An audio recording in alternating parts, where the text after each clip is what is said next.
Welcome, everybody, to the Beyond Us podcast. It's us, your hosts, Salo, Brett. Yeah. Am I saying my name, or did you want to say my name? Why'd you make that weird? I'm Daniel. He's Daniel. I'm Daniel. I'm Brett. That's Salo. We're off to a fantastic start today. Oh, man. All right. All right, screw this. I got something to talk about real quick. All right, what's up? I fucked up my breakfast. Bad. What you mean? Like, I still taste it. I brushed my teeth afterwards. I really fucked up. So, I was making myself some eggs, Okay. peppers, Okay. and some turkey Polish sausage. Okay. Coming together real nicely, right? I'm seasoning it, throwing some of that good stuff on it, and I'm like, all right, next comes the garlic. And so, unscrew the cap, go to pour some garlic in, and the entire fucking container went in. Oh, And I'm like, huh. And I look, and, the perforation's not there. It's in the cap. And I'm like, fuck. So, Ooh. there's no taking it back. No, it's too late now. It's in. The only way So you I'm fix trying to- that is add more food. That's what I was trying to do. I didn't have a whole lot of more food to add. I tried adding some extra flavor to like balance and Right. Wasn't able to rein it in? I balanced most of the meal, Okay. right? Okay. The problem was some of the garlic clumped together. So I had these bursts of garlic in the food. And so I'm eating, I'm like, this ain't horrible. This is alright. It's alright, And I'm going and I take a bite and crunch. I'm like, whoa. It hit me. It hit me just that burst. I like garlic. I really like garlic. I don't like garlic like that. Like, come on, man. The fuck? Yeah. I'm like, this is what vampires feel when they get a whiff. I'm like, this. Oh my god! I dropped my fork and everything. I was like, this is rough. Damn. I gave it a couple tries, but when I had the third crunch, I was done. Oof. I was done. It was game over. Yeah, that's breakfast game, was set, match. ruined. Yeah. Where do you go? Where do you go from there? You go to McDonald's. So I poured myself some Rogue Energy. Sponsored by. I had to eat sense. That's funny. Everybody just drinks the Rogue. I already had my Rogue Energy before the podcast began, so just in case everybody is wondering why I didn't also take a sip at the very same time of what seems to be This a is my rogue-like third drink. cup. Yeah, homie. this is my second cup of the day. What you mean? Yeah. Are you guys Sounds kidding like me? somebody didn't come to the podcast prepared. Paired. Right. Are you guys? Oh my gosh! You gotta be prepared, man. Just saying. I'll pump a couple shots before know what? next episode. Okay. Well, we're on this episode. All right. Let's see how prepared you are. Run that topic number 1, sir. All right, so Yeah, ladies, This be topic spot. number 2 at this point because we talked about your breakfast. No. We're talking about him. Oh, okay. You know what? Yeah. Talk to me in the kitchen real quick. Oh, yeah. What's good? Is he looking in the kitchen? I think so. He's looking in the kitchen. look, let me look in the kitchen. I just want to listen real quick. Go ahead, continue. We're clearly not going to get our alone time. No, okay. I'll we'll talk talk to you later. later. Okay. I'll talk to you later. Go, All right. Salo. All right. Run your shit. Go. All right, so the first thing I want to talk about, and it's something very near and dear to my heart, an estimated 75% of an Amazon rainforest shows signs of loss since early 2000s, driven by deforestation and climate change.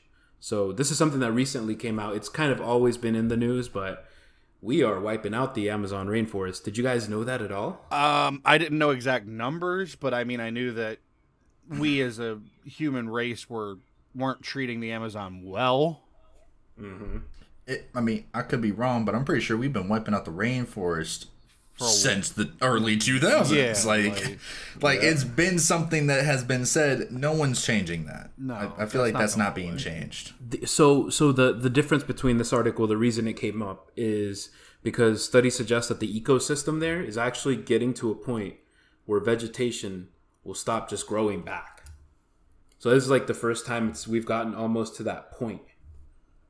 I mean, it sucks, but there's nothing we can really do about it. I mean, there's advocacy you can do. Obviously, we're not going to be going out there marching in the middle of the day, but I'm not marching anywhere. Just awareness, I think, is good enough for me. Obviously, we have to do something, at least talking about it, puts it in the consciousness of people somewhere out there one day. So this isn't me like questioning your like how you feel about this. I'm just curious, what change do you think will actually happen? Because like companies are just allowed to go there and do what they have to do. Like the reason it's happening is because it's happening. Like what exactly do you think is going to change people taking resources from the rainforest? We're taking resources from everywhere. Right. I don't have the solutions, man. I'm not an expert in this, but all I know is that it has to be out there, That's my thing. No, that's my valid answer to you. Like, I don't know. I just don't know enough about it. I don't study enough about it, but it's something that I've been seeing, and it's something that I think is definitely worth, even if we can't do anything, it's worth bringing about, and speaking on it, keeping tabs on it, because even that in itself is just a blip, eventually. I totally agree with that. I totally agree with the sentiment of even if there's nothing we can do physically to change it, raising awareness is important. I mean, that's been part of my whole campaign on, this month of charity streams over on my Twitch channel is like, even if we can't raise a plethora of money, we get more eyes on, the seriousness of MS and stuff like that.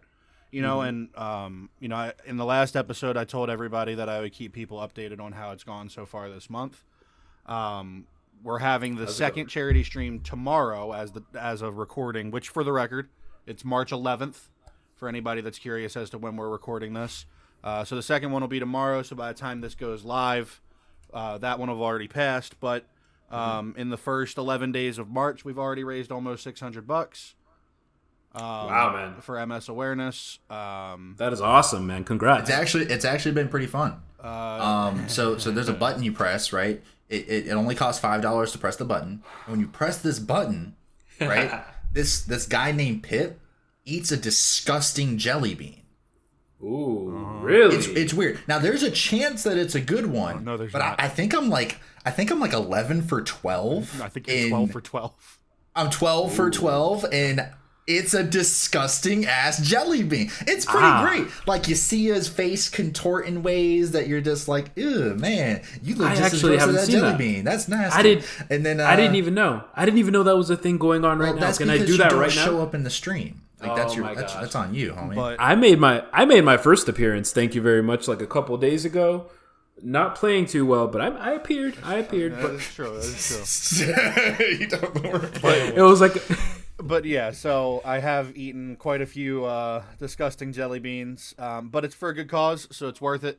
But we're $10 short of 600, which is, already such a great milestone. I can fix that right now. Am I about to eat jelly beans on this podcast? Because that'd be really frustrating. No, I'll save it for your stream. Oh, okay. Yeah, bet. go watch the stream. All right, bet. There you go. But no, so we're 11 days into the month. MS Awareness Month is March, which is why I've done MS this month. And we've already raised a great amount. But to Salo's point, it's not always about what you can physically do as much as it is just spreading awareness. And I can't tell you how many people I've had come into my stream and ask what MS is, because they had never heard of it and they didn't know about it. And I think that's the more important thing that is being accomplished with my charity streams, is raising that awareness. So I completely agree with you, Salo, that getting eyes on the facts is super important, if not more important, than actually being able to go out there and do something. So Absolutely. back to like my question about it is not so much, hey, what are you gonna do? Is like, what just ideas does anyone think could actually be done when it comes to the Amazon? This is from from an uneducated standpoint. Here's my thoughts. Whoever governs that bit of land would have to stop letting people in. Agreed. I think in my mind that's first and foremost. You have to stop letting people in, and then the only people you let in are people specifically designed to help, fertilize and rehabilitate the land, stuff like that. So like that's where I think in my mind the biggest hurdle would be is if they don't mind letting people come in and do what they have come to do. Right. Nothing's gonna change like that. Because the people that are harvesting aren't going to stop. So I guess one of the things to piggyback off what you said, I guess following that rationale, which makes complete sense to me. Obviously, step one is somehow stop these people from doing it. That's who controls the land, basically. So following that, I would think, I don't know. See, I don't know enough, but let's say hypothetically it's the government. So how do you make someone do something they don't want to do? As we've seen in our times, economical pressure, sanctions, protests, not only like economical sanctions, but movements, like people actually organizing in that place. It's like, that would be obviously the next steps if the government didn't just want to do it, or whoever the person is behind that, I mean, in terms of like new age kind of change, I mean, now, although I have my speculations that this might have been planned to begin with, we've seen what the internet is capable of doing with Sonic. Bullied a company into changing their movie. Absolutely. Now, in my personal opinion, I thought that was planned out. I think that's a conspiracy theory. Right. I don't know that for sure. On the surface, what it looks like is the internet, people of the world gathered together and was like, this is bad, and bullied this company into changing how they made Sonic. So I think that is at base level a good comparison. I think the problem is we've seen how governments can outright ignore things like that. Yep. Definitely takes more. And I will say, to Salo's point of like organizing and going and taking a stand for what you believe in, when it comes to something like that, like, we can't necessarily do that. Like, with everything that's happened over the past couple years, with all of the police brutality things and stuff like that, people have organized and had marches on cities and stuff like that, but they didn't travel thousands of miles to do it. Aside from a few here and there who would go to DC to march on DC and stuff like that. But overall, it was usually people went to their nearest big city to do so. Right, but that's more so a commentary on the human condition and what we deem is worth going out and protesting. That's more so. I think it's also the fact that we can't afford to just take a trip to the Amazon to march on it. Right. But what do you think then? What do you suggest as a solution? I think you're right. I just don't think it's plausible. Do you have any...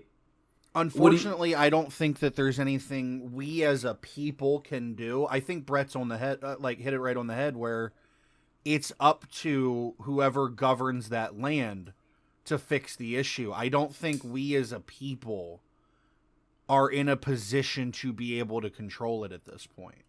I think we as a people do have the power to at least, like I said before, acknowledge it and spread it in social media. That right there is empowering to me, and that's what I want to spread. Like, obviously we have no power where we compared to the government or whoever is in charge, but what we can do still matters, and I want to focus on that. No, that's for what I want to and I focus think on. Spreading the awareness is important. I just think that we've also proven throughout the history of the world that just because we know that something's a bad idea and we make our points clear, hey, this is a bad call, doesn't mean it's going to stop it. Doesn't mean it isn't, though. No, I mean, we could luck out. Going back in circles. Yeah. Now going like grand scheme, right? Like the bigger picture of why, what's happening in the rainforest is bad. Is there a way in either of y'all's minds that we could counteract that? Like, yes, we can't just go into the rainforest, clear people out, and just start making the place better. But, I mean, all the campaigns for, like, growing trees, stuff like that. Like, is there a way we can make other locations produce to compensate for the rainforest? I think it could, like, the same thing could be said. It's like, yes, but will the history of humanity and how we've acted, will it kick in, or will it prove us wrong this time, like it has every once in a while, you know? Right. Like you had Mr. Beast. Mr. Beast was a big proponent of the plant a tree for every dollar. He did amazing work with spreading YouTube, bringing them together and getting that done. Small little things like that I root for, because I know, like, very rarely do we go against our human condition. Well, I know I've talked about it previously. I talked about the under the desk pedal bike I got to work on those distance challenges. They have a program where every milestone you reach, it's every 20% of a challenge. They'll either spend so much time removing plastic from the ocean, or they'll plant a tree. Mm-hmm. And so I have it set up to plant a tree because there's thousands upon thousands of plastic removal programs and stuff like that. Mm-hmm. I agree they're important, but they're not going to mean crap if we don't have oxygen. So I went for plant a tree. But, so every so often we plant a tree through that. And the other thing I was going to say, and it's not necessarily for other areas, but something that could be used to help rehabilitate the Amazon would be, even if whoever's in charge of that land doesn't shut everything down, if they instituted a policy, so to speak, where, hey, you need to scavenge resources, come on, but you're responsible for bringing people with you to rehabilitate what you scavenged. You want these resources? You, before you can leave with those resources, need to do the same amount of effort to keep these resources in cycle. Because shutting it down isn't going to be good for anybody, realistically, except for the actual location, but it's not going to be good for the government in anybody's eyes. And that's why it'll never get stopped, because at the end of the day, governments are greedy, and that's a fact. And there's not necessarily something wrong with that, because it's their job to govern their people. But if we added a policy where they had to rehabilitate as a response to what they scavenge, that could, one, be an answer, and two, could limit how much people take, because they got to put in equal effort to fix it. So that's where I stand on it. Maybe that's an answer, not the answer, but a answer. So an idea, yeah. Governments are greedy, though. That is true. Oh yeah. Man, damn oil crisis. I will say, which I'm not experiencing. I don't have a car right now, so that's true. Neither do I. I mean, I think we're feeling it at the gas tank, but honestly, I don't mind. But part of it, obviously, is the Ukrainian-Moscow conflict right now. United States took a stand, and that's something that I did want to mention as well. Biden went in and said that U.S. will ban Russian oil imports in response to Putin's invasion. So that's going to affect really a little bit the oil prices. I think people are more so rallying against the Ukrainians. Even like the Democrats and the Republicans are supporting it. So the thing with that, like, it's raising gas prices. Realistically, shouldn't change. Gas prices shouldn't be rising. The reason it shouldn't be is because we have access to so much oil. Not, hey, we got to call on Saudi Arabia to, give us more oil. No, we have stores and stores and stores of oil reserves. We have just have to use. We have the defensive strategic supply bank. The United States has a big reserve that sometimes in stuff like this, they'll release some of their reserve that they have to kind of alleviate the stress. Because most of it, Brett's right. Like, there's no reason the oil should go down. It's mostly human reaction to the news and fear, Yeah. Right. And that's all it takes. Like, let's say, and I saw this working at a gas station. 3 gas stations right next to each other, right? Something happens that causes one to raise their gas prices by 20 cents. Mm-hmm. The gas stations around them do the same. And I always thought that was weird, because I'm like, wouldn't you want to have the lower gas price so people come to get gas from you? But the mindset is if somebody sets a standard, they can go to that same standard and they can get more money out of it. Which was weird for me to grasp, but at the same time makes sense, because now the bottom line is still, I mean, if it was, 150, now it's 170. Well, that's the bottom line. Now I can at least get 170 on every single person that was coming through. See, as a company, So I would raise to like 165. I would still lowball the other companies, but raise mine. That's what I would do. I get that. Like, that was my mindset, is like, you still want to be lower. Right. Well, here's the thing I'm curious about. I really wonder how, because there must be, besides obviously, I think that's like a microeconomic view of gas stations. So I think it's pretty cool that No. Well, yeah, what I'm saying is, like, it funnels down. So if you have a big change, like those micro changes, I mean, funnels up. I mean, like, you have small interactions, but over the grand scheme of things can have a big impact. Yeah, no, I agree. I think it's very interesting. I forgot my point at this point, but yes, I wrote down microeconomics of gas station prices. So I thought that was pretty cool. Because, I mean, you saw kind of like little ecosystem there and how they reacted with pricing. I was actually curious. I remember now. I was curious of how they originally, or who dictates what the gas prices are going to be at the individual gas stations. Like, is it individually? Is it through, the big proprietary business owner making the decisions? I don't know. I think it's combined. You think so?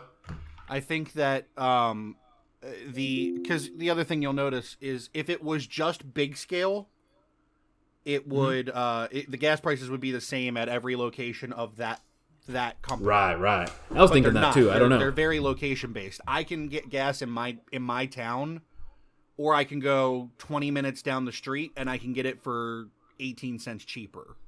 Okay, that makes sense. Okay. So, like, I think that there's definitely this location dictates it based on what the financial standings of this location are, and then on a base level, the overall companies say, hey, this is how much it costs us to get the gas. This is how much we are going to, at minimum, sell it for. Okay. Yeah. It's like any, like, in my mind, it's like any product. Like, if I get a toy in my store that I had to pay $15 for, I want to make a certain percentage of that. So I raise it by that percentage. Right. To make sure that I get at least that. As the company, I'm trying to get this amount of money. For sure. Yeah. That makes sense. Now, do you guys think that a change like this, cutting off the oil purchasing, do you think that's going to have a grand scheme change in the war that's happening? Grand? No. I do think it'll have its I imagine. Okay. But I don't think in the grand scheme of things it's going to, on its own, have a major change. I think it's a part of a bigger picture that will change things. But on its own, at base form, no, I don't think it alone will have a major impact. I think it's meant to show where our allegiances are versus actually impacting where things are going to go. I think it's more to say, hey, like, I don't think it's gonna slow Russia down in any way, shape, or form, but I think it's to say, hey, we do not support what they're doing. Yeah, we don't support them in any way. And therefore, we are going to show we're not going to financially support them either. I think that's what it's for, not so much to have an effect. Because I think at this point, with where everything is, and I don't know enough, so I can't say for sure, but I think that where things are at this point, Vladimir Putin and the rest of everything going on in Russia, they are already in a financial position. They don't need our money to do what they have planned. Right. One thing, though, I wonder, and I want to posit this to both of you guys, just thinking about it, like, what would it be being a Russian citizen right now? Like, you don't have Disney, you don't have Visa, you don't have, like, imagine being, like, you're being, the Iron Curtain is falling down on Europe again. the Russians are closing off from everything, you know? So I actually have something might help answer your question with this. The the propaganda that's being spread in Russia is very different than what everyone else is hearing. To the point that like Russia has their, social media, YouTube influencers, just like every other country, right? Right. Mm-hmm. They have compiled video footage of all these different influencers. I saw that. Reading from the same script. Like newscasters, like newscasters, just YouTube, TikTok, all different types of influencers are reading from the same script to their followers of what's going on, the plight that's in Russia, why the war is justified, stuff like that. They're all reading from the same script. They have matched what they're saying word for word. That's crazy. That's kind of like the and this is going off topic, but it reminds me of that video going around a couple years ago of those local newscasters saying the same thing from the same media group. Mm-hmm. Yeah. Reminds me of that. This isn't something that's new. This has happened before with news. But the reason I bring that up is so they were hit with this certain type of outlook, right? Like all their citizens this is how it's happening. Well, then you have Anonymous. I don't know if you guys know about what's going on. Anonymous has officially waged war on Russia. Oh yeah. And it's been interesting to watch. So they have actually I believe they've hacked different streaming services, websites, given them different websites, and they have shown them the other side of the war. Right. In a way that they weren't going to really no one has ever seen in wars previously. Right. Like previously in wars, like you got what your government, what your country gave you. Like this is what's going on. Right. Yeah, you always got the one side. Anonymous is just giving these people like everything. And I find that very interesting in how like that will affect the outcome of what's happening. I don't know, man. I wonder how they rationalize like they hacked a lot of government websites, news, government websites that are spewing propaganda, like you said. Like, how do they rationalize? Oh, wait, why can't I go into Disney? Why can't I go into Netflix? Why can't I use my debit card? Is it really because we're doing a special operations in Ukraine? That doesn't make sense. Well, and I think to kind of answer that, I think that the other thing, like as a Russian citizen, how you feel about this is going to depend on how you feel about the war. If you are in support of the war, you're probably willing to make those sacrifices. May I pitch in right here? Yeah. I have actually a little bit of I have some notes about that, so I wanted to bring it up because this will kind of help fill the conversation. Most Russians support the war in Ukraine. This is something that came out from the Washington Post, so it's a credible source. Okay. And it said 58% of Russian people approve of Vladimir Putin's invasion of Ukraine, 23% oppose it, according to a poll taken by an independent survey research organization last week. The result is flipped for young people ages 18 to 24. In that group, 39 oppose the operation, 29 are for it. So 58 approve. That's I never would have thought it'd be so high. So wait, 58% approve and 23% oppose. 23% oppose. What about the other 19%? Undecided. Okay. Well, so like I was saying, I think that for that 58% that approve, they're probably willing to make these sacrifices.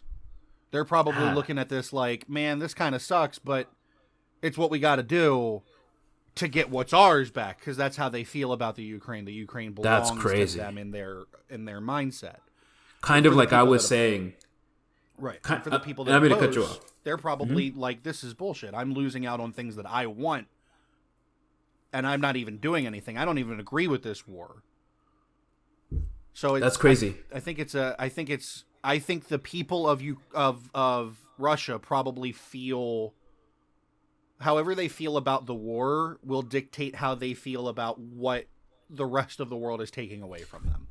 I think it's a little ironic because you mentioned that, and that's exactly what I did earlier in the episode where I said, yeah, our gas prices went up, but I mean, we're willing to deal with it because it's something we believe in. Exactly. That's kind of, it echoes it. So that makes sense because we see it right here. See it. That's craziness, man. Just, I don't know. I agree with you. Yeah. Just crazy. I think it's weird how, like, propaganda probably feeds into that. Like, it's working. And for the record, it's on both sides. For sure. A lot of people don't realize that propaganda is not just, it's at the enemy.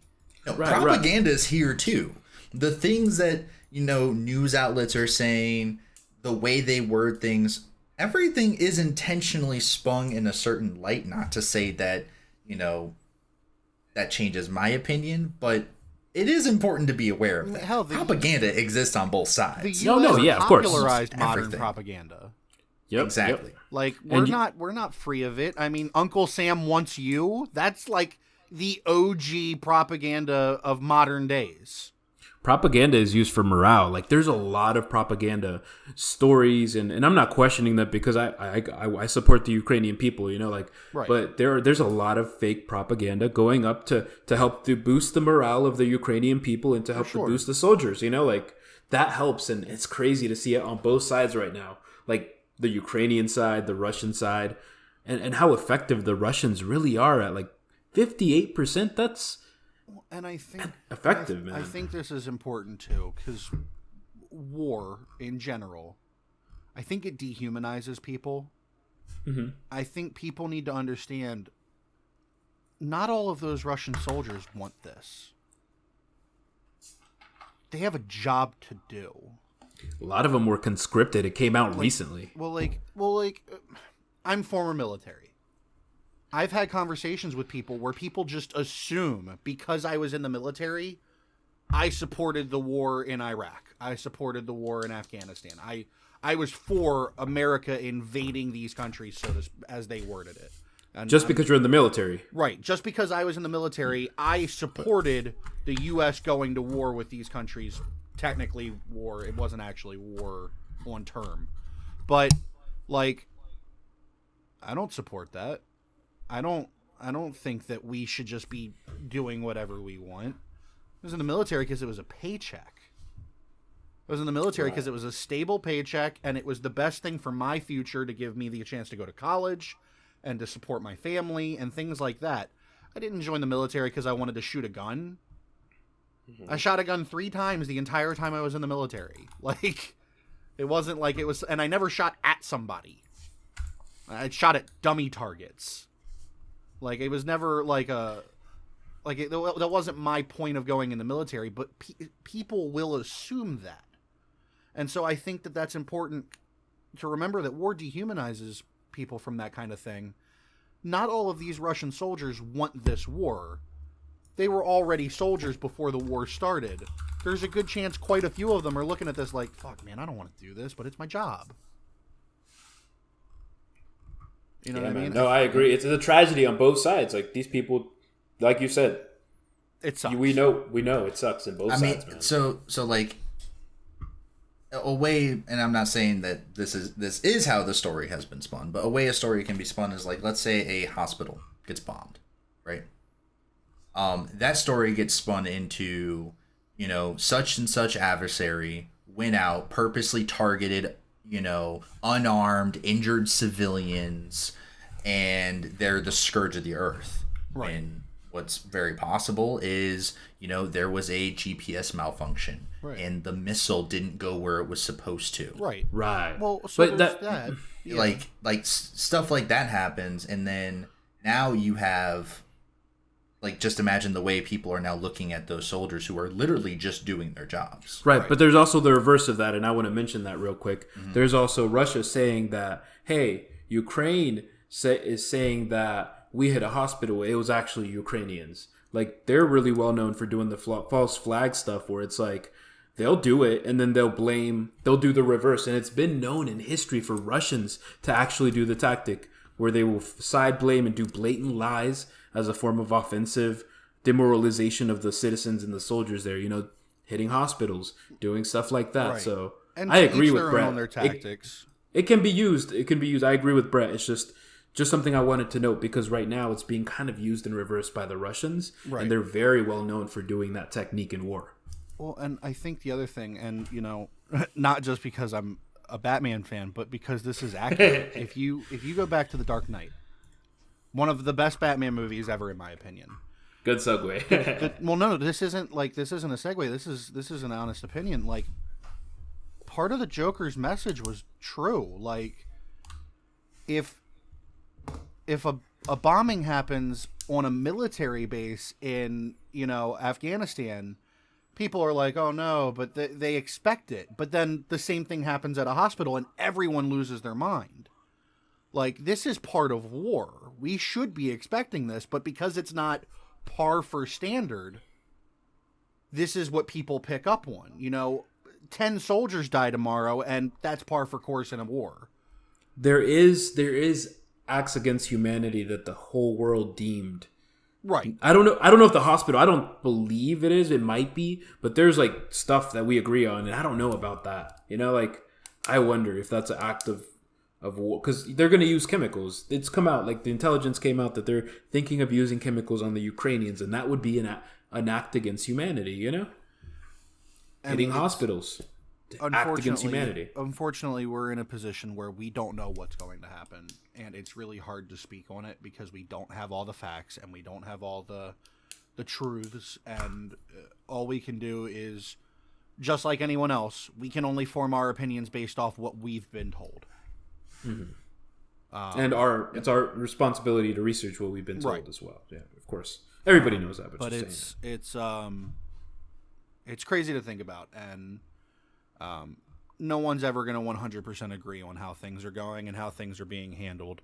I think that all we can do, as a general public, obviously some people are in a position to do more than others, but as a general public, I think all we can do is let the people of the Ukraine know that our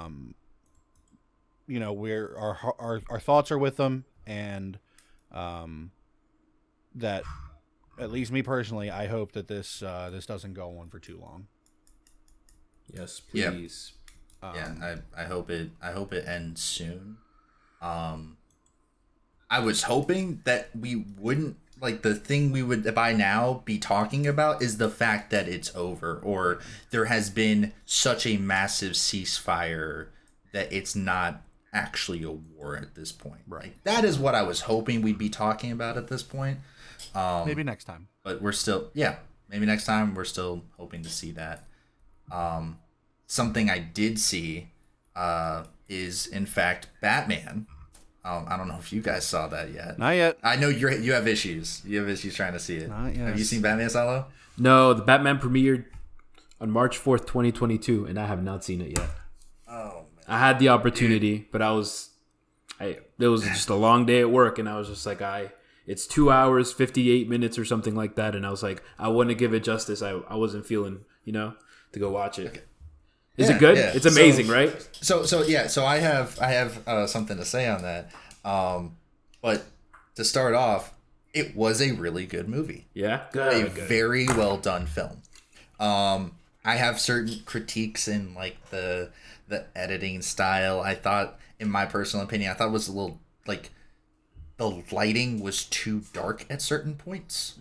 I know that's weird to say in a Batman film, but, like, there were situations where there just wasn't enough light to make out certain details. Cinematic. And then the light that they did, cinematically. And then the light that they did bring in, it was way too fucking bright.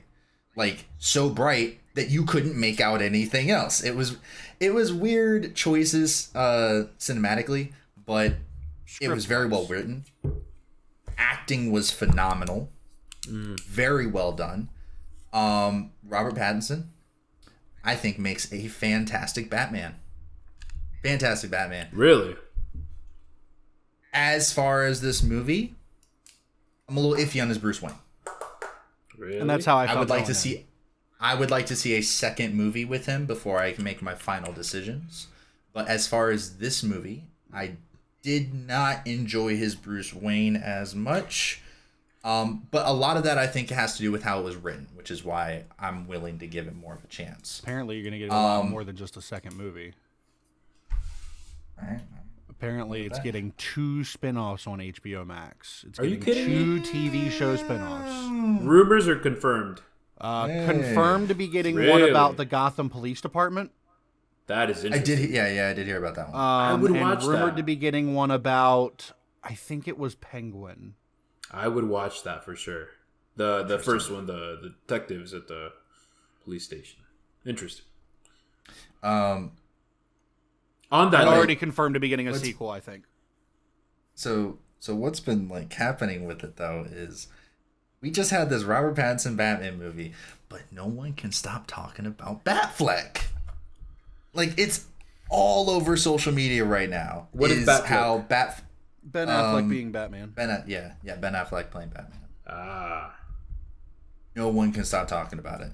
Like every time I scroll through Facebook, like something about it pops up is how everyone wants him to return as Batman. And I find that very interesting because Robert Pattinson was not bad. In fact, everything I see about the movie is everyone says it was great. But I think it's everyone's Bruce Wayne. talking about Batfleck. I think Ben Affleck was a good Bruce Wayne. Oh, he was. Yeah. I think he was a really good older Bruce Wayne. More seasoned, and we're gonna get more of him in the Flashpoint movie. And we're also gonna get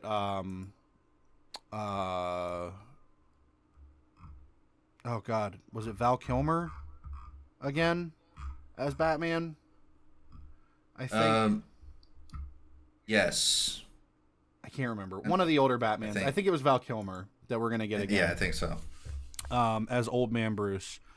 Honestly, from what I've seen, I haven't seen Batman yet. I want to see it soon. And we can definitely come back to this topic in a few weeks once it goes out on HBO Max and really talk about the movie. Because once it's on HBO Max, if we give people a week to watch it, then that, at that point, they're either going to see it or they're not. It's talking about a spoiler stream. Yeah, but spoiler cast. But from what I've seen of Robert Pattinson, I almost feel like he should have been Terry McGinnis.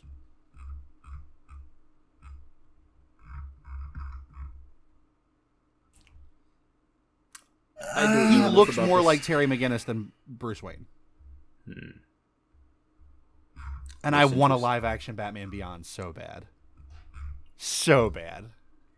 I'd be down with it. I'd be down with it. I'd pay a lot of money to see that. Speaking of a lot of money, that kind of segues to my other topic I had here for you guys. So we kind of mentioned this in the other episode. I think we talked about it or we rambled about it a little bit. But the Batman movie is actually going to come out. AMC is going to made it more expensive for you to watch the Batman movie as opposed to anything else. Like in their I believe it was like their Q4 earning calls, the CEO said that it was going to play around with varying pricing for individual movies. So like one thing, AMC Burbank 16, wherever the heck that is, had it priced at like $19. And it's, normally ticket prices are like $10 or something like that. Or I don't know. I'm disconnected from it, but $19 seems like a lot. They actually are doing it now. So it's done. Like it's crazy. All right. So look, I can actually get on board with that to an extent. Like, really? I can, to an extent, I can get on board with, hey, this movie's going to be a higher demand. It should cost a little bit more to go see. $9 more? No. No. But like, hey, your normal movie ticket's $7.50 to go see Batman. It's $8.50. I can get on board with that. And a lot of people, they just don't like that he did it during the earning call. Like he had announced that because it just like it was confusing and frustrating to openly boast about increasing prices, right? At least to the audience. But I know it was an investor call, so it wasn't really for like the public. Maybe that's why investors would be excited, but like I don't know. Well, I mean. It to me it just sounds like information. Like I don't know. Like I wouldn't be upset that he's saying that. You might be upset that it's happening, but I don't know why you would be upset that he's like saying that it's taking place because now you know. Now you're not showing up at the movie theater confused. Like why is this movie so expensive? Yeah, right. why the fuck is Batman so expensive? Instead, you're like, oh, that AMC CEO, Adam Aaron, that time, he just spoke about increasing the prices. How dare he? All right.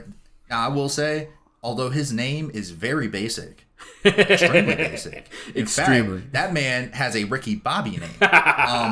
Not Ricky Bobby. I will not remember that name. Just for the record, I'm not going to remember who that is. I've already forgotten. Something with an A. Aaron in there, but I don't remember where.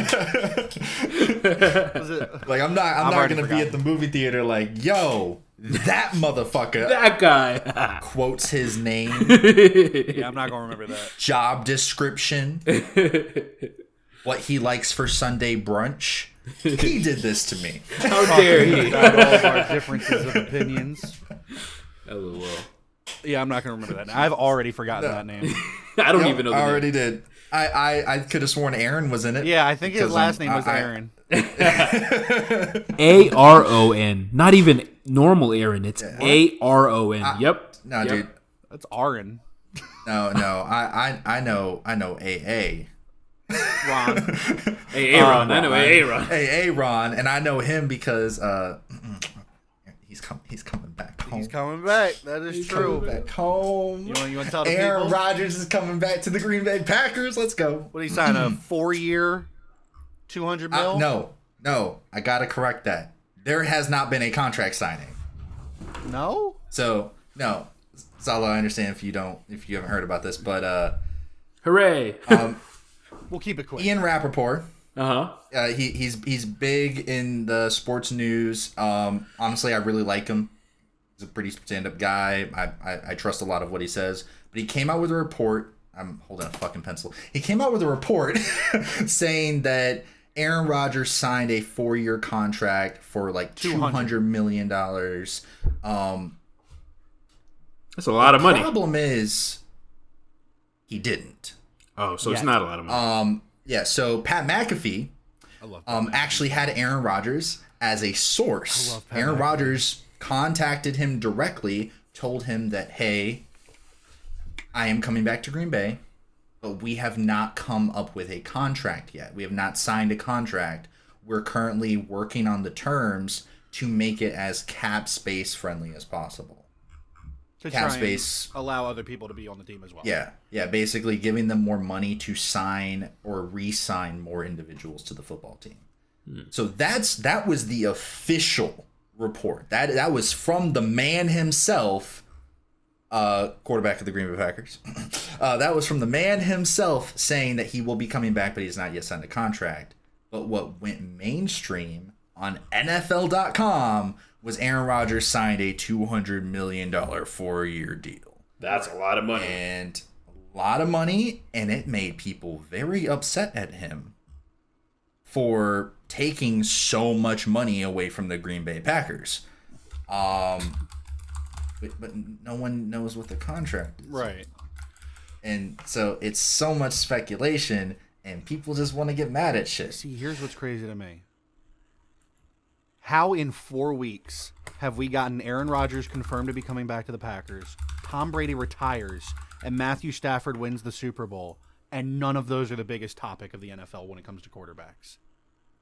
Nope. You know why? Because the biggest topic, 100% right now, is the fact that the Seattle Seahawks just traded away Russell Wilson, which is insane. So I've got it pulled up real quick to talk about what they traded for, because this was a big, hefty trade. They traded to Denver. Well, they're going to. It hasn't actually hit the trade yet, but it's already been pretty much confirmed. Seattle is giving up Russell Wilson, their Super Bowl winning quarterback, for 2 first-rounders, 2 second-rounders, and a 4th-rounder or a 5th-rounder, and they're giving up Russell Wilson and a 5th-round pick, and then there's a couple other players involved. Oh, but no. Denver just got a huge quarterback. Oh. Yeah. Oh, I mean, yeah. that division just those became... are draft picks. Draft picks. Oh. I mean, hooray. I mean, well, here's the thing. Let's think about this. So Denver, Kansas City, the Chargers, And what's the other team in that division? Why can't I think of it right now? The Steelers? No. That's the North. West is sorry. Denver, Kansas City, Chargers, Raiders. Mega. Okay. So it's that division now has Patrick Mahomes, Justin Herbert, Russell Wilson, and Derek Carr. What a stacked division when it comes to quarterbacks. Russell Wilson.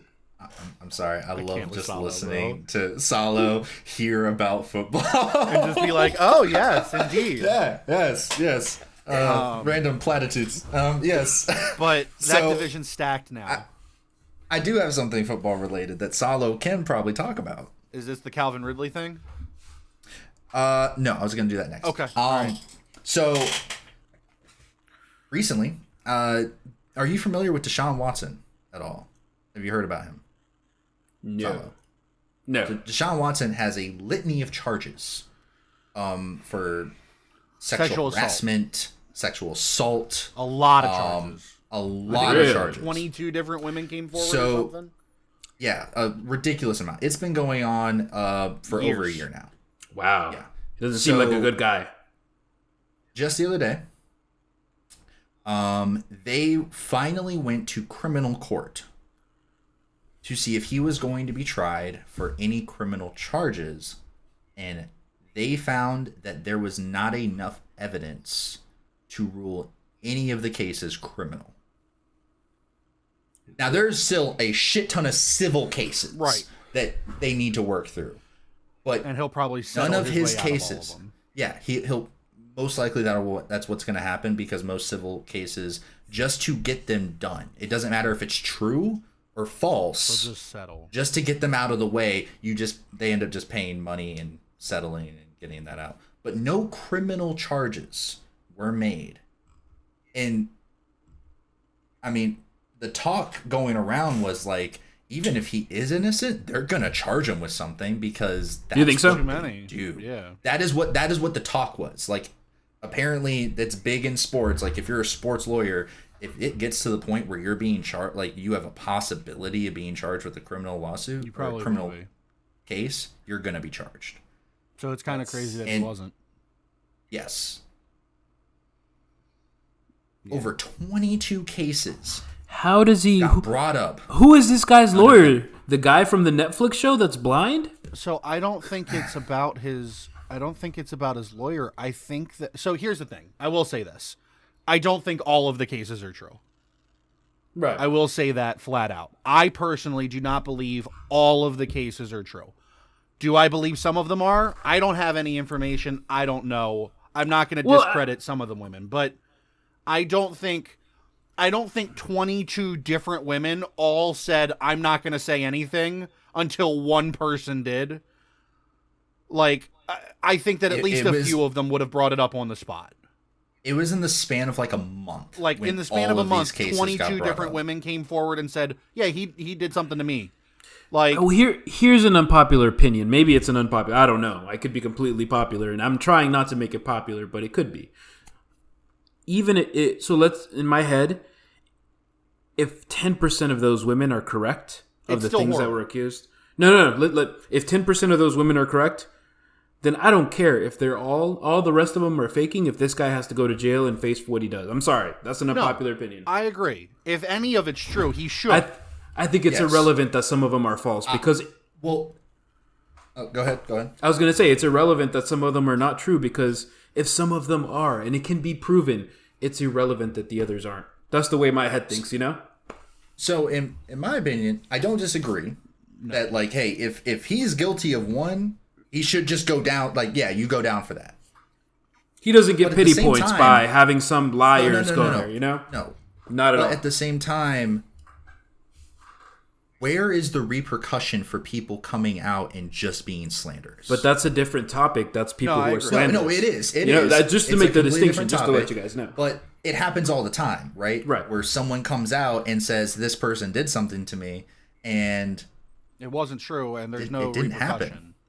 Right. Yeah. No, I completely agree with that. I do agree that's unrelated. Yeah, it is unrelated. What I was going to say, I think that the reason he's not getting charged is because I think that a good chunk of them aren't true, and therefore there's no evidence there. And in the cases where there is evidence, if it's true, because I can't say for a fact any of them are true. Right. I don't even know if it's true. Right. But if any of them are true, I would assume the ones that are, either A, there isn't sufficient evidence, or B, the woman is no longer coming forward. Yeah. No longer coming forward. I mean, it's also possible that it's civil and not criminal. Right. Which is why there's still an entire other case system that they have to go through. Because if it, even though it's still wrong, there are different punishment levels for harassment versus assault. Yes. There are, even though it's still horrible to sexually harass somebody, the punishment cannot be as severe as that of a sexual assault. So if the assaults are the ones that aren't true and the harassments are, the harassments would have to be handled differently, more likely in a civil suit. That's fair. I understand that. Now, Salo, there is another unfortunate point about this. Odds are, unfortunately, we would not be talking about this if it wasn't who it was. Yeah. Now, you're probably not familiar, but Deshaun Watson is a prolific quarterback. Very talented. A ridiculously talented quarterback. If this, as unfortunate as it is, if this was some no-name guy in the NFL, we wouldn't care. People would not be talking. I mean, we would care if we knew, but we might not even know. Yeah, if we knew. We might not even know what's happening. I don't know, Brad, but I understand what you mean. That is completely correct. Like, if it was Joe Smo from Concord, North Carolina, or Virginia, I don't know. If they were from somewhere and they didn't know who they were and they did all these things and nobody cared. But I mean, if you're on the platform of society and you have a spotlight, I'm not saying that one crime is more important than the other, but let's prosecute this guy. He has a spotlight, which is why everybody's picking on him. But research it. If it's real and it has validity to it, then that's the sacrifice you make by being a figure like that. Those people didn't decide. No. He decided to be a person who's going to be on the world stage, who's going to be a national athlete. So with that comes the unfortunate truths of lies, of people completely being scammers or completely lying for no reason. But when so many women have amassed a general consensus and have experiences, you just start to question that. The person's character kind of falls apart, and unfortunately, that's a ramification of being on the national stage. That's what I think, anyways. And I don't disagree. I think the problem is, and I mean, I think this can take us into the other topic Brett and I were going to talk about, is that the NFL is very, very inconsistent on where they stand on things like this. And the reason I say that is because of the most recent case with Calvin Ridley. So I know you don't know who that is, Salo. No, I don't. I'm going to give you a little bit of information here. Okay. Calvin Ridley, wide receiver in the NFL. Mm-hmm. He got caught betting on games, which is very much against the rules. You can't bet on games in your sport as a pro athlete, because obviously you could throw games or stuff like that. Now, I don't think he was actually betting on any of his games. But he was still betting. Which is still against the rules. Yeah, he was away from the team. He wasn't playing. He took personal time for himself. And he bet on some games. He bet on some games. Using FanDuel. Yeah. He has been suspended for an entire season. It doesn't matter how minor it seems. He's been suspended for an entire season, which sounds fair. Until you hear these things. In recent memory, Ray Rice, video evidence of him knocking his fiancée unconscious in an elevator. Suspended for 2 games. Adrian Peterson, felony child abuse. Suspended for 6 games. Greg Hardy, felony abuse of his girlfriend. Suspended for 10 games, reduced to 4. Ezekiel Elliott, hit women. Suspended for 6 games. Why are all of these people suspended? Tom Brady cheating in a game. Cheating in the Super Bowl. Suspended for 4 games. Cheating Is that confirmed? I don't know enough about it. Or not in the Super Bowl. In the AFC Championship game. He cheated against the Ravens Deflategate when he deflated the footballs. Yeah. So are you guys mad? Because I don't know enough about sports, but it makes sense. Like, so you guys are mad because he essentially is being given a severe punishment while these people who are beating women, who are beating children, who are doing very violent things, are getting away with a slap on the wrist, and they really are getting like months. So really? I think that's the problem. I think that Calvin Ridley's punishment is fair by the rules. Even though what he did shouldn't be horrible because he didn't bet on any games he was in. At the end of the day, he's a pro athlete. He can't bet on the games. Those are the rules. It's a rule. Yeah. No, but that's crazy. The other people have gotten so light sentences. Right. That's the problem. Calvin Ridley gets suspended for at least 17 games because they haven't even said if he can come back after next season. Wow. It's just a guarantee that for the next 17 games, he's suspended. But I just gave you 4 different cases of somebody either beating their significant other or, in one case, a felony child abuse case. And I gave you one case of somebody cheating in a playoff game. And all of those people were suspended for 6 or less games. So let me ask you this. Is there any outlier? Like, do you guys know why specifically he was given such a harsh sentence when, the other people, like popularity, was he just a low-level dude and the other were bigger stars? He's really good. But so were a lot of these other people. All of them. I don't think it's about popularity. Yeah, they're all good. I mean, Ray Rice, Super Bowl caliber running back, Adrian Peterson, one of the greatest to ever play. Greg Hardy, one of the most talented defensive players I had seen in a long time, went on to fight in the UFC. Actually, the night we all hung out, he was one of the fighters.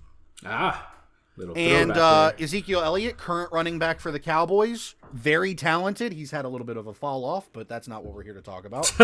Tom Brady, argued by many, the greatest of all time. All of these men. So it's not about caliber. And here's the thing. I think part of it is most of these were accusations versus fact, quote unquote. I think a lot of these were accusation. And but still, none of these went to like criminal court, which is what we're talking about with Deshaun Watson. And Deshaun Watson hasn't actually been suspended. But he could play a game. He has had the option to play. He just hasn't. So I think it's a guilty versus not guilty kind of system. But here's the thing, though, right? Here's my thing, though. I'm sorry, I didn't mean to cut you off, but go ahead. If it's such a big accusation, I personally, if I were the director, bro, you're going to be suspended for a couple months if there's even accusation, just to kind of figure out what's going on. And that way, because if it's like domestic violence, child abuse, like big stuff like that, I don't care who you are. If anybody's saying that, I think it would be like a 1 month probation. Like, no. So I think if there's proof, I can't just suspend somebody on an accusation. This is sports. It's because there's too many people that try and accuse people of stuff.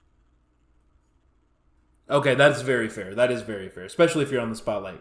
And you've got money and you can settle and make a quick buck. I mean, there's too many cases of that happening.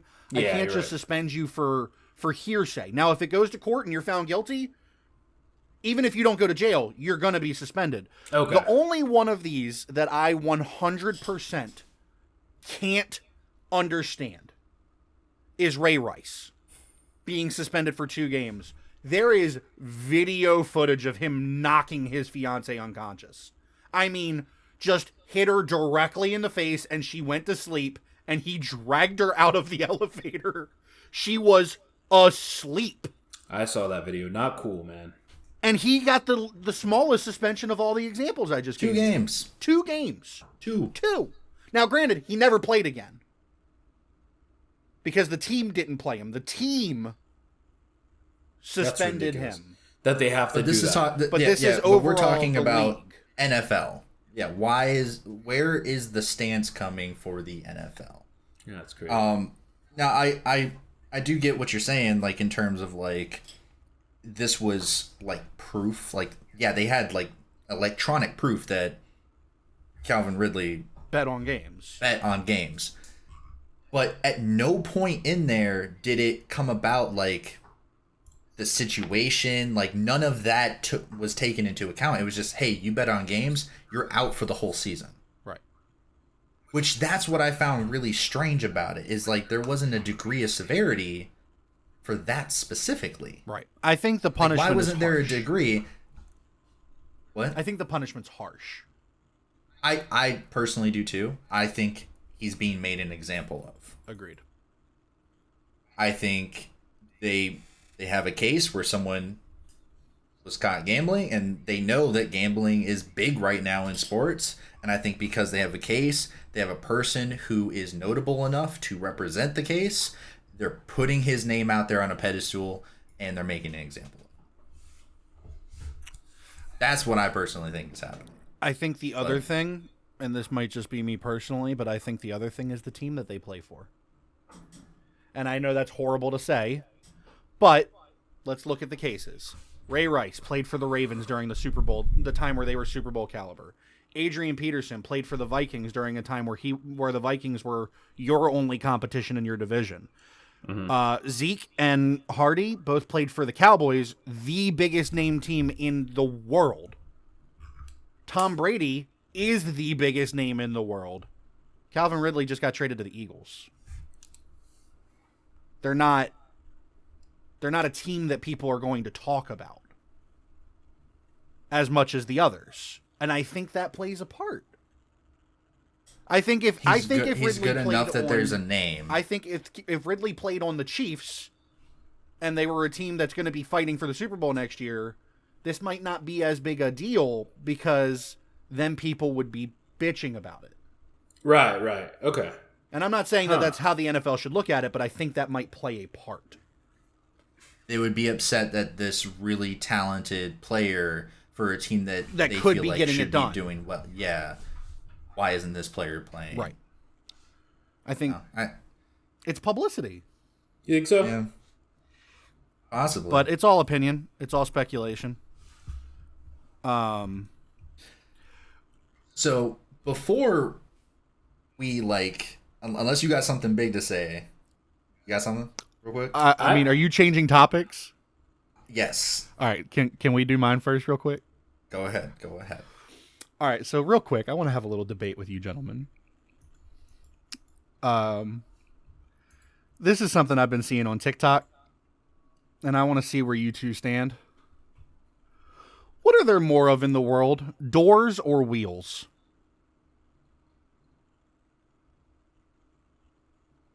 Doors. There's no way. It's gotta be wheels. Through the accumulation of history, I'm pulling out of since we were created the door. Are there more doors or more wheels? It's gotta be wheels. From the historical perspective, we've had doors longer, and more. I don't know if that's true. I think so.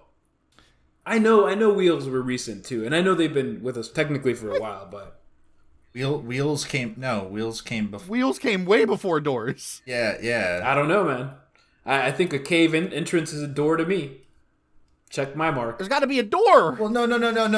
I think he's referring to a legit door. Like a door. Has to have a knob. Not a doorway. Okay. A door. I was thinking doorway. I'm dumb. Door to a room, door to a pantry cabinet, any door, car door, whatever door you want. Are there more doors or more wheels? I mean, when you put it like that, wheels. It has to be wheels. If it's not a doorway, if it's a door, then right now one car has 4 wheels. Now a car also has 4 doors. For the most part, we don't talk about those doors. Those doors count. They're doors.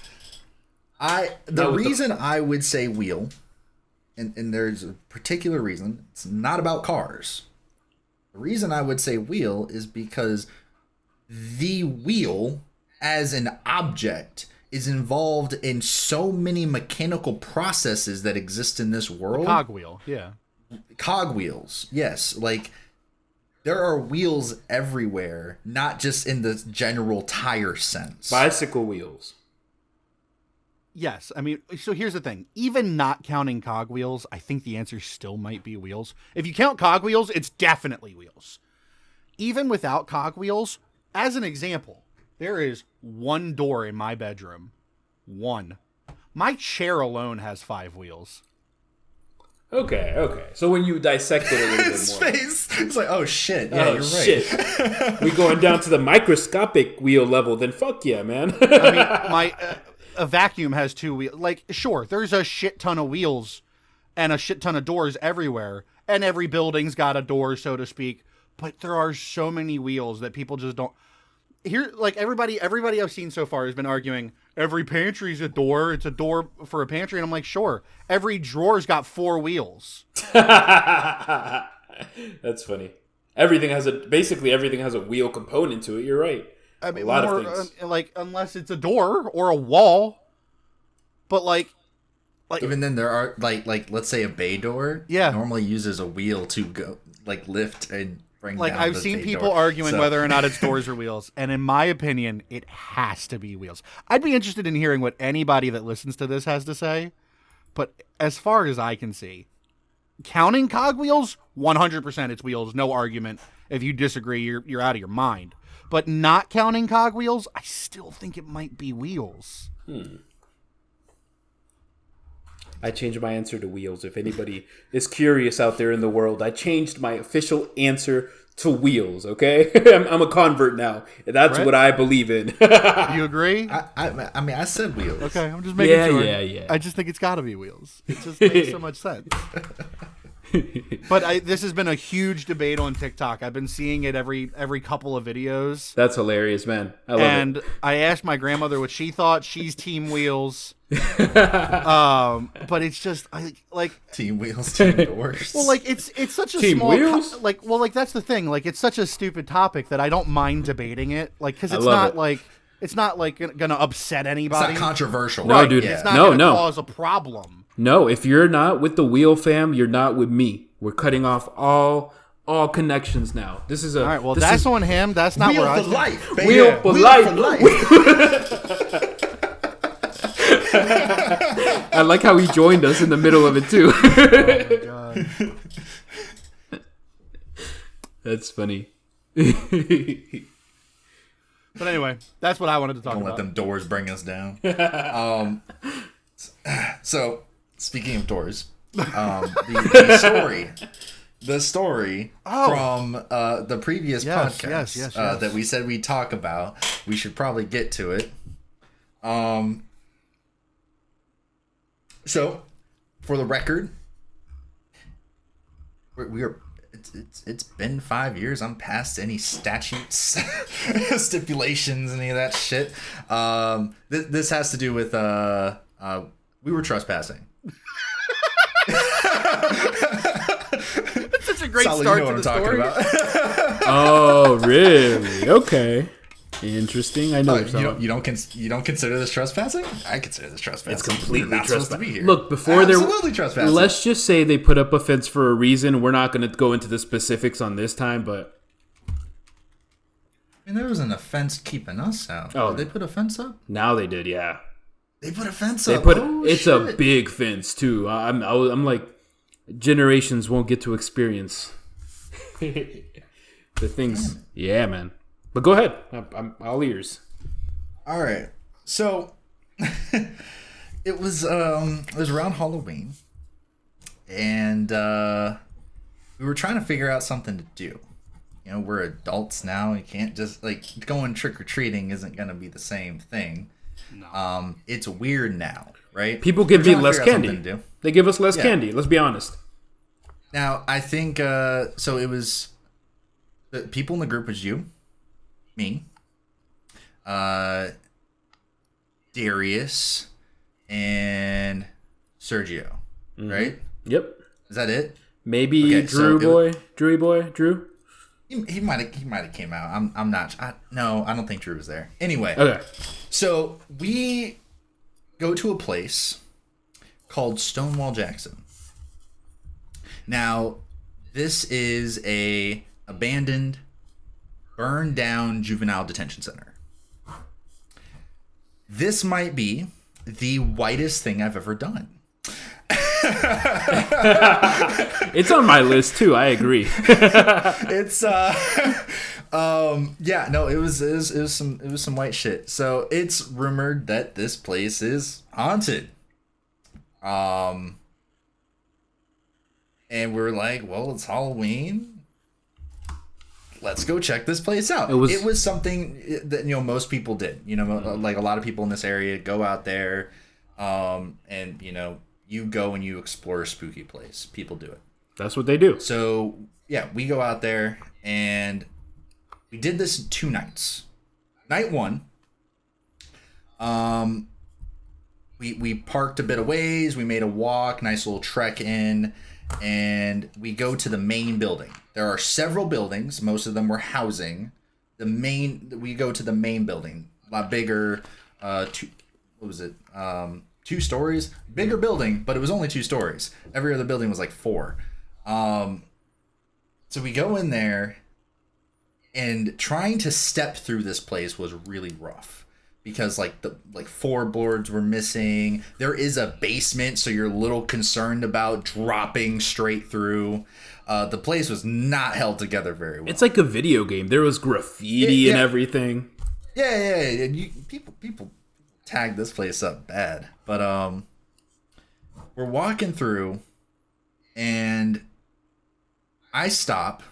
Personally, I stop, and I'm something was weird. And then Sergio stops, and we both kind of look at each other. I'm like, "You smell that, right?" He's like, "Yeah." And so we both smelled blood. Is what we smelled. The metallic smell of blood. And so, you know, he's ex-Marine. I'm recently Air Force. Our minds just start firing, and we go to defensive mode, right? And we're about to just, like, get the fuck out. But then we started thinking, we're like, it's around Halloween right now. What if a kid came in here and they're hurt? And that's where our mind went, and we're like, we gotta go a little bit further. So a lot, you know, people that know me know this, but I have a very sensitive nose. That's why I smelled it. And so we're tracking the smell like we're fucking dogs. Yes. And so we're just following the scent, and it's getting more and more pungent. Like nauseatingly pungent smell of blood. And we're going around like the left side of the building, and we're trying to find the safest route, but then we get to a point where it just doesn't look that safe. Trying to go upstairs, because that's where, like, we thought it might have been coming from upstairs.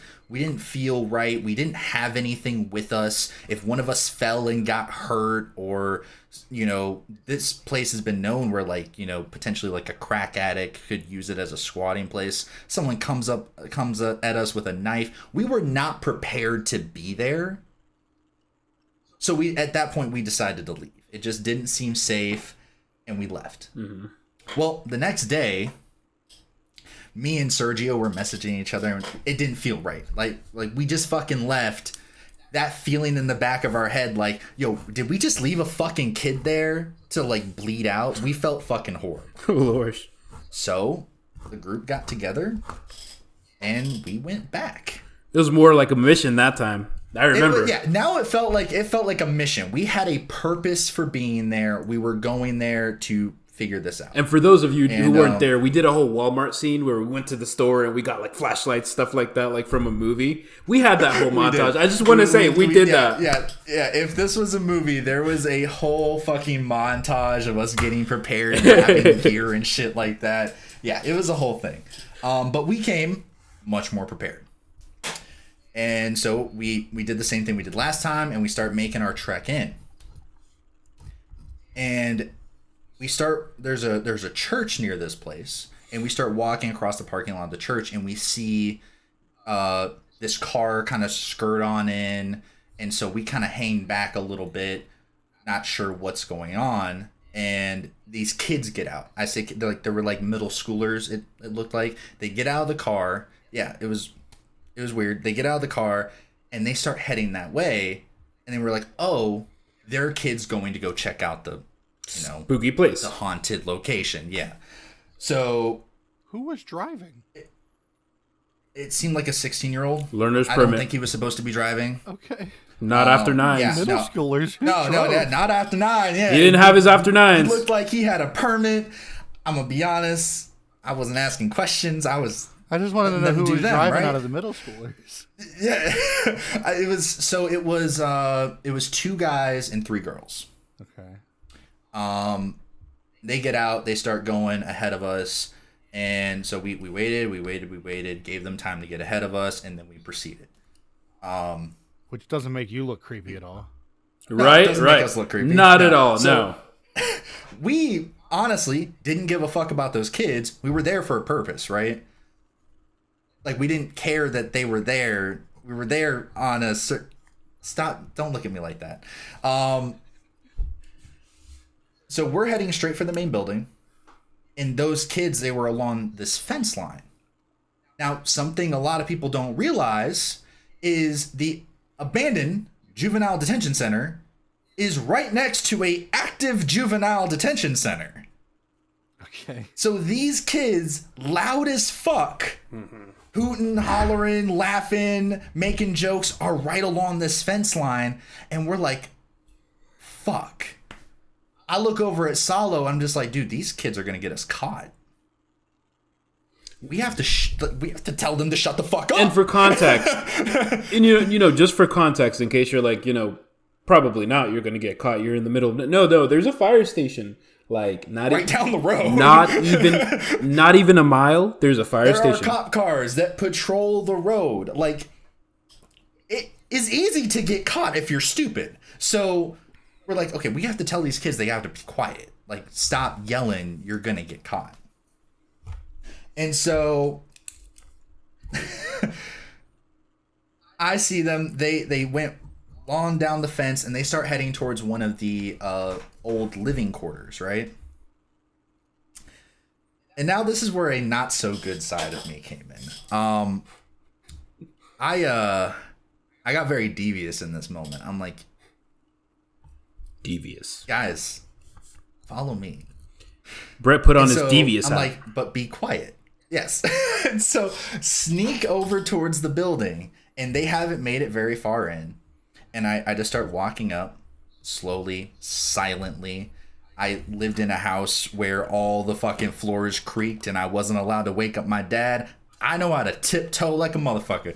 And I'm just sneaking, and I'm quietly just behind them. And then they're like looking around, they're looking at stuff. They're like using their phones to look at things. And I'm just like, what are you doing here? And they jumped. The 2 guys booked it. They ran right out the building. The girls stayed there. They left those girls in a heartbeat. Gone. I don't know if you knew this, but it sounds to me like those 2 are survivors.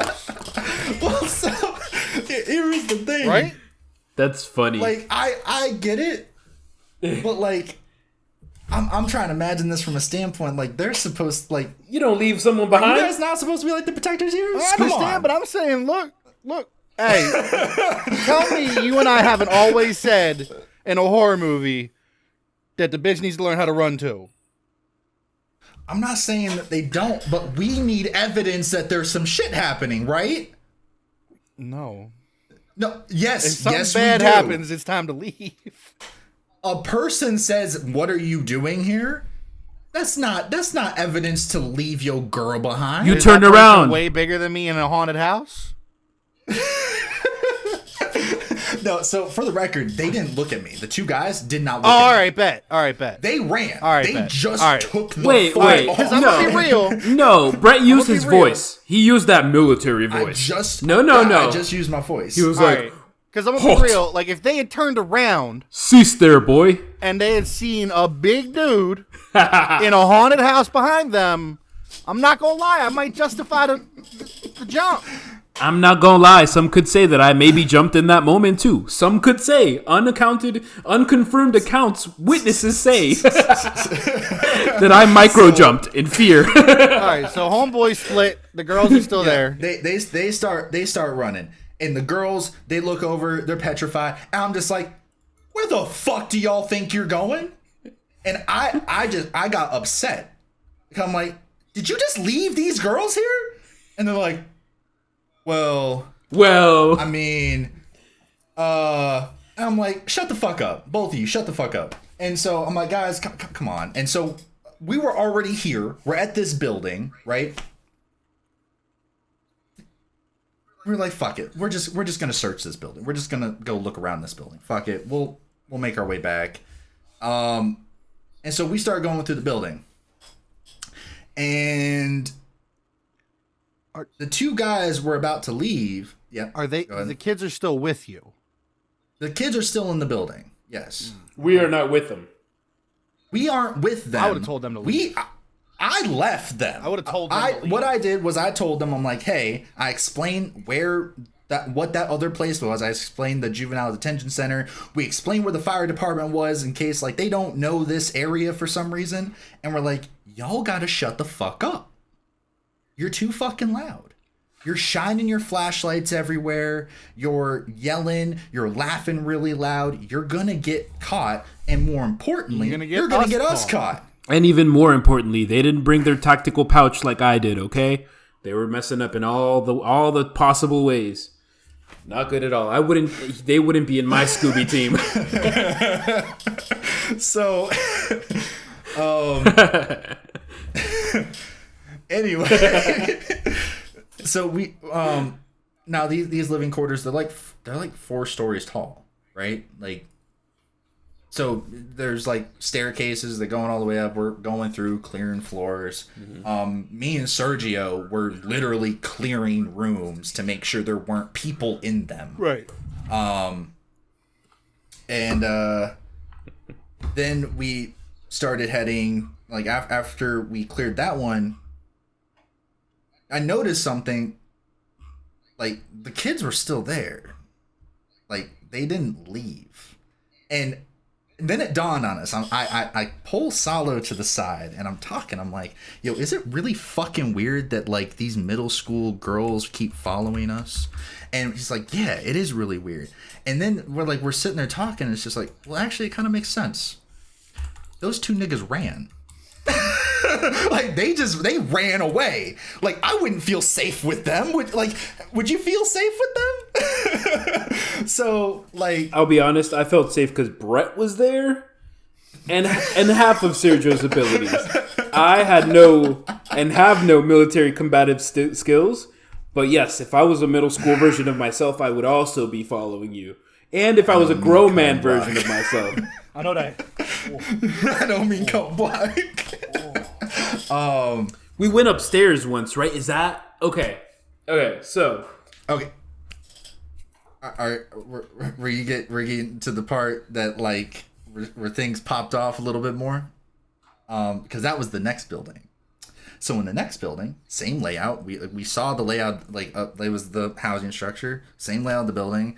They start going. They're going ahead of me. I'm towards the end, and I put that devious cap back on, you know, and I just went around the side, went to the other entrance, and went up the other stairwell. And so I make it, like, I see they're on the second floor, they're looking around. I just bounce up to the third floor, and I make my way into, like, the third floor was like this big common area. It was like 2 squares, one on the inside, one on the outside. The outside was hallways, and then you had 2 big doors that led into this giant common area. Mm-hmm. Well, I went to the common area, and there was a bathroom in there. And I went into the bathroom, and I just kind of hid, mm-hmm. and I waited. And so I'm listening, I'm just waiting, and I hear, like, them starting to come up, and the first person that starts coming up them stairs, like, I could hear by the footsteps, I'm like, that's Darius. And then he gets up to the door, and I could see a silhouette through the glass on the door. But they were on the opposite side. I thought they were gonna come up on it. They went to the opposite side of the bay, mm-hmm. and I'm just like, fuck, I'm not close enough. And so what I did, again, this is the whitest shit I've ever done. On record. By far. So what I did was I took my mini LED flashlight. Mini tactical LED flashlight. I just chucked that bitch at the door. Click. And Darius shrieked like a fucking girl. Like a banshee. And ran. And then, like, there was a chain reaction. Salo, you were there. You saw them all jump. Everyone got scared. And they said, fuck that shit, and went up the next floor. They yeeted out of there. Which was so confusing. What? Because why did you stay in the building? Why would you go up? Salo, why did y'all stay in the building? I didn't believe. I think Salo followed the leader. No. In my mind, if you're a spooky person in the bottom about to spook me, if I go up, what are the odds that there's 2 spookmen? If there's 2 spookmen, it's over. It's game over. I didn't know, right? It's my fault. I should have left outside. Hell no. Hell no. Hell no. No. Hell no. Hell no. No. Hell no. Pause. Mega pause. Double pause. Mega pause. Hold on a minute. Hold on. I don't give a shit if there's another, as you quoted, spookman in that building or not. You went upstairs. You know where the exit is? Downstairs. Now, Spooky I don't know how to man. break this to you. With a but Y. now you are upstairs. Do you know what's between you and the exit now? A lot of broken floorboards. The spookman. And the spookman. The Spooky spookman man. that you know about is now Spooky. between you and the exit. For clarification, it's spooky with a Y. Man. You didn't say spooky man. You said spookman. That's my I accent. thought you were gonna say like, no, I didn't think it was a ghost. I figured it was you fucking with me. I guess we never had this conversation. Dude, I just You ain't never told me this. Look, I was the last one, so I didn't know what to do. Follow the leader. I was right. You followed the leader. I wanted- Right. You followed Darius up them damn steps. I'm gonna take a chapter out of Russia and say no. What I did was I followed the civilians to make sure that they were appropriately handled, Brett. Okay, that is my legal response. Anyway, so after that happened, they all go to the top floor. Right? They go to the very top, and they're looking around up there. Like nothing fucking happened. What? And so I go up, and I'm waiting, I'm waiting for them to come down. This was a 5-floor location, because they were in the attic of this place. Yes, you were. You were in the attic. So all of them went to the attic, and I sat down on the 4th floor. Like a spooky and man. I waited. And I'm like, fuck it. I'm going to just scare the first person that comes down these steps. They're already terrified. Let me just add to this shit. And so I'm waiting, and I'm waiting, and I'm waiting. And the first person that comes down the steps is Salo. And I'm just like, no, Salo will actually attack me. Yes. And so I made eye contact with Salo. I nodded and I told him to get the fuck out. Like, move. Like he didn't see me. And so he proceeded and he didn't see me and just kept walking. The next person to come down was one of the girls. Followed by the two guys and Darius, all right there, and they were all relatively close to each other going down the stairs, and I let them take a few steps, and then I burst around the corner. I did like I did some classic like or some shit. And if these motherfuckers weren't fumbling all over each other, falling backwards and shit. They almost reached the fucking ceiling is what they reached. I lost respect for Darius even more. It was. We love you, Darius. We love you. What I'm hearing, and I don't know Darius. So Darius, if you ever hear this, don't take this the wrong way, because I feel like we could probably be homies.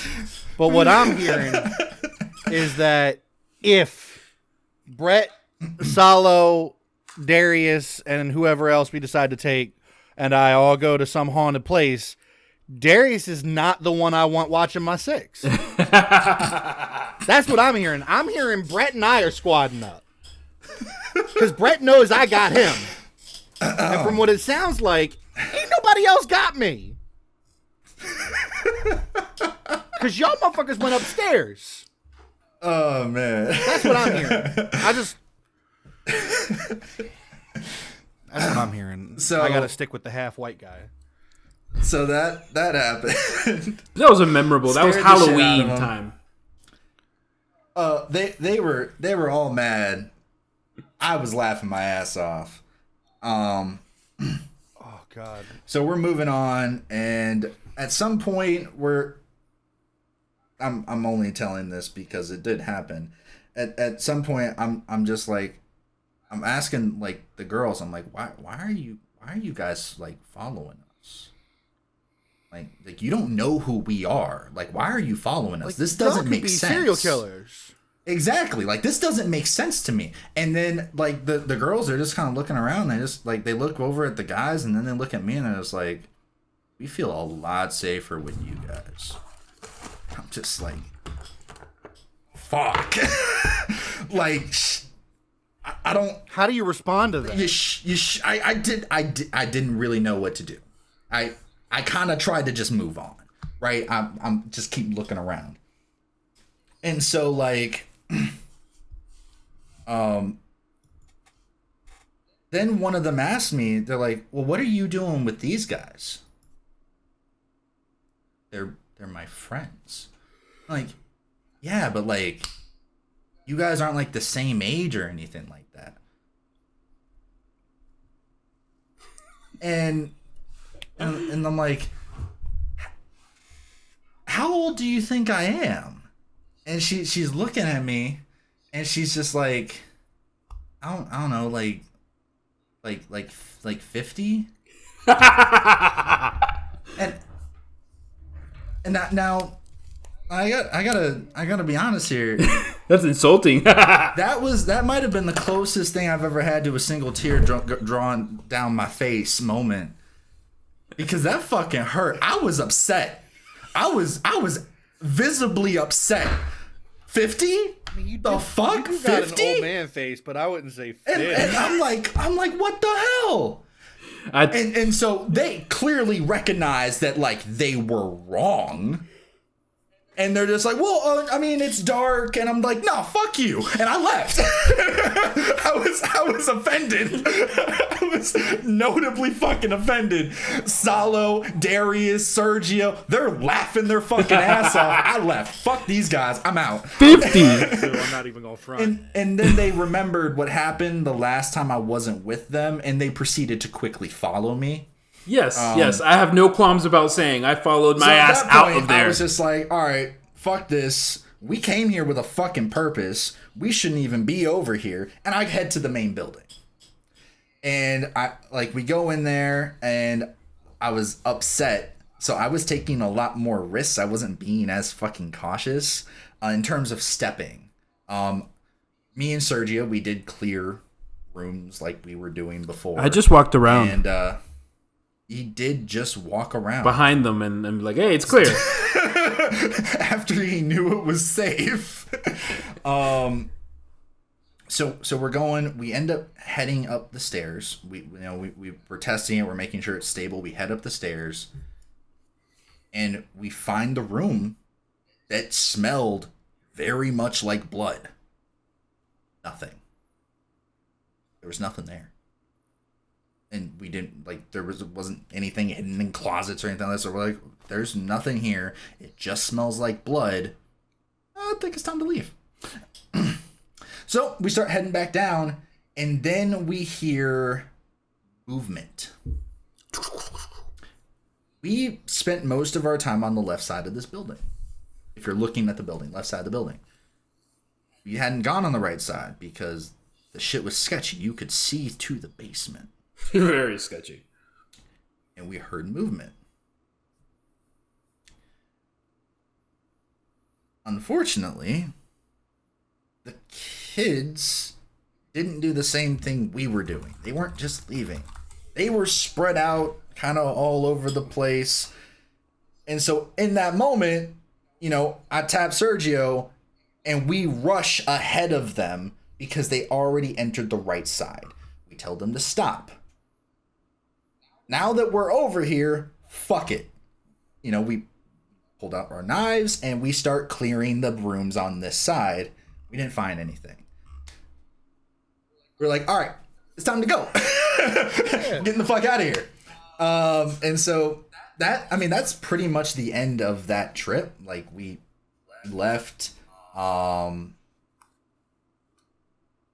We got as far away from those kids as possible and told them that they should be a little more careful next time and not just be so fucking trusting of strangers. Especially not 50-year-olds. Come on, man. Thank you. That was my bit. But yeah, that was our time at Stonewall Jackson. Overall, I mean, outside of the smell of blood in that main building, overall wasn't like we didn't experience like a bunch of haunting shit or anything like that. Not like I have recently. Yes, not like your recent bouts with your father. No, we didn't experience anything overly ghostly. But yeah, that was our time at Stonewall Jackson. Mm-hmm. All right. That was our story. It made it memorable, and we had memories, so it's like... It did make it memorable, because it probably would have been not as memorable if all that didn't happen. No, yeah. I remember my little montage scene when I got my little gear together. It was great. Great time. Ghostbusters was playing in the background in the back of my head, you know? All right, and I think that's a good stopping point. As a little one-off thing to say before we call this one, something I've talked about with a couple of my viewers over on Twitch. As you've been able to see, if you are watching the video, our social platforms have popped up regularly. If you have not seen because you are listening, you can find us on different social media platforms. The main one that we'll be keeping an eye on is Twitter. You can find us on Twitter at BeyondUsENT. The reason I am letting you all know that is if you have topics you'd like the three of us to discuss, tweet at us. All you have to do is tag us in a tweet and let us know what you'd like us to discuss, and if it's something we think we can contribute to or talk on, we will happily incorporate some of those tweets into our future conversations. So please, if you have topics you think the three of us could have an interesting conversation on, tweet us. Again, that is at BeyondUsENT.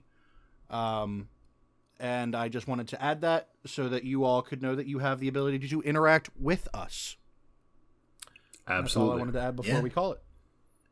Give us your thoughts. I had a lot of fun. Only I will ignore them. Of course.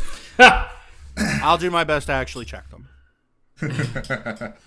All right, Salo, take it. A lot of fun, guys. Again, check out our social media. Like, follow, subscribe, hit the bell, do anything you can. We appreciate you guys, and you guys have a blessed day. Take care. See ya. Deuces.